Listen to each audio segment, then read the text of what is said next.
Good afternoon, my beautiful people. Good afternoon. I hope you all are having a great week.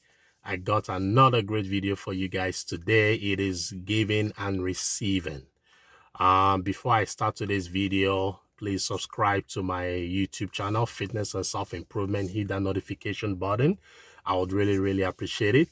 I'm also on Instagram at Chief Fitness and Self-Improvement. I got nutrition programs, consultations,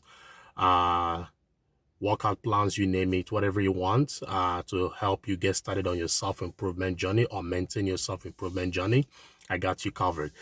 So again, like I said, today's video is called Giving and Receiving.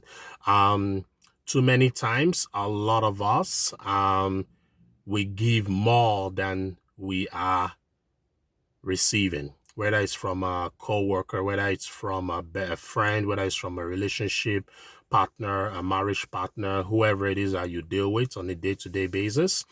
So today's video is basically to help to correct that anomaly. I think a lot of people that are givers like myself were used to giving and giving and giving and not expecting anything back in return because we appreciate this person, we love this person, we value this person, we don't want to hurt their feelings, right? But you have to ask yourself, how much more are you willing to give when you are giving, say, 100% and the other person is only giving you 20%, right? At what point do you have to ask yourself, is this, how much more can I keep doing this? Because eventually what's going to happen is you're going to be run down emotionally, mentally, physically, and psychologically, and maybe even financially, right? So you have to ask yourself, okay, where do I draw the line? Okay, what can I do to rectify the situation? Maybe get the other person to start to push up their own contribution, because nobody likes to feel like they're being used and they're giving and giving and not getting nothing back in return. It's not a good feeling, right? But some of you guys are not aware that you're doing that. Some years back, I met a lady, and why I started this YouTube channel was I wanted to use my own experiences because experience is the best teacher, right? So some years back, I met this girl and great job, nice condo, drives a sports car, very nice car. We hit it off, very attractive. We both were very attractive to each other. And we started talking and I don't remember how we got to this conversation, but she's always been the one that is given in a relationship or whoever she's with and not really getting much in return. And I asked her a question. I said, where has that gotten you? And I was shocked by her answer. She said, actually nowhere. So I said, why do you keep allowing this to happen? She said she doesn't have an issue with it. Really, she enjoys doing it. But it was based off of that we ended up not going further. I think when she had talked to me, she realized like, okay, this guy might not be that kind of guy, because a lot of guys will take advantage of someone like that, whether knowingly or unknowingly. Right now, the guys that she's dated, I don't know if they knew that they were not giving her much in return or they were not aware or whatever. I'm not sure, right? But for me, if I'm dealing with someone, whether it's a business partner, a relationship, co-worker, whoever, best friend, I give. So for example, if I'm going out with my best friend, one time I'll pay for dinner, the next time he pays for dinner, vice versa. That's how you do it, right? It's something that you don't even have to have that conversation about. If that trust has been built, right, over time, right, you sort of, okay, well, I can't do my friend like this, or he would say, I can't do him like this, right? Like, I can't take and take and take. But the people in our lives, all they do is take and take and take and take and don't give nothing back in return. I went through some rough times some years back. I've talked about it, not having food to eat, water to drink. I only had a place to stay courtesy of my cousin. And there are people that I reached out to that refused to help me out.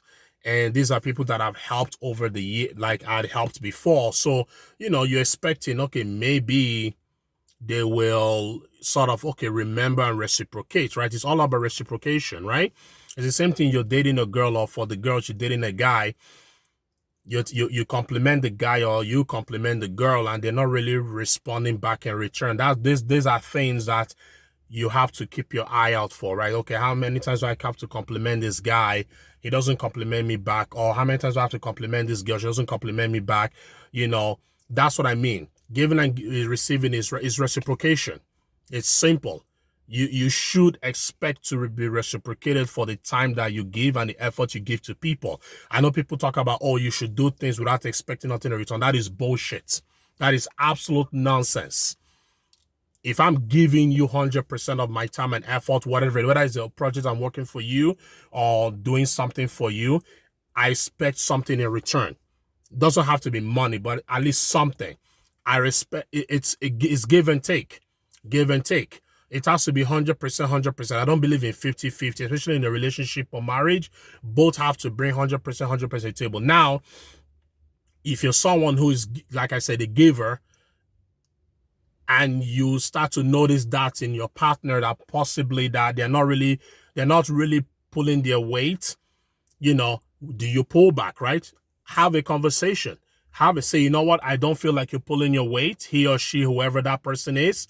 And if that person doesn't respond in kind or starts to make steps, the goal of self-improvement is to continue to make steps to be the best version of ourselves, to continue to be better each and every day. So if this person is not looking to make those steps after you've had a conversation with them, then you might need to cut off. You know, I don't subscribe to, okay, just pull back. No, I know some people will say that. No, don't pull back. That's passive aggressive. I don't believe in passive aggressive behavior, right? You have a conversation, communication, right? That's which I'll talk about some other time. You got to at least communicate. When I fell slighted in the past, I used to be passive aggressive. I didn't have a conversation because I didn't want to hurt them. So I'll pull back a little bit, and then they'll start to wonder what's going on with me. Then, I sort of grudgingly, okay, all right, I feel like I'm guilty, even though I'm not in the wrong because I didn't do nothing wrong. But because they have felt I've slighted them, because I sort of pulled back the passive aggressive behavior, I'm sort of now I'm no longer the victim, so to speak, right? Even though I don't like that word, but I feel like I'm the bad guy now, right? Whereas if I had a conversation with them, then at least they know where I stood. And that's the most important thing. Your partner, your business partner, relationship, marriage, they need to know where you stand, where you feel like they're not giving what, or reciprocating what you're giving, right? It's a two-way street. It's simple. Whether you're dating, starting a business with someone, even your best friend, even family members, is a two-way street. I've talked about in the past friends that I thought were my friends, people I've known for years. I reach out to them and they don't reach back to me. For me at that point, I have a conversation with them. I had a conversation with one of them the other day, and he was telling me that, he met a girl. He's a runner, he does marathons, right? So he's like, I'm sorry I've not kept in touch with you. And I suggested, I say, you know what, I used to be a runner when I was in school. I can come and support. This was 2 summers ago. I said I can come and support you, even if when we used to go out and clubbing and stuff, not anymore, right? But I wanted to see him because I enjoyed his company. He was one of the best people that I knew around, a really, really awesome dude. But he's like, oh, I don't want you to bother, big deal. So you know what I did? I backed up because I've had that conversation with him. I said, dude, I don't care what excuses you have. I'm busy too. I'm a single father like as you are. I have a business to run. I have a job. You have a business to run. What excuse? That's nonsense, right? Whereas before he calls me, oh, let's hang out. What are we doing this weekend? But obviously he met a girl and that's all nice and good. But don't tell me you're busy. You can't even take 2 minutes to text me back or return my call.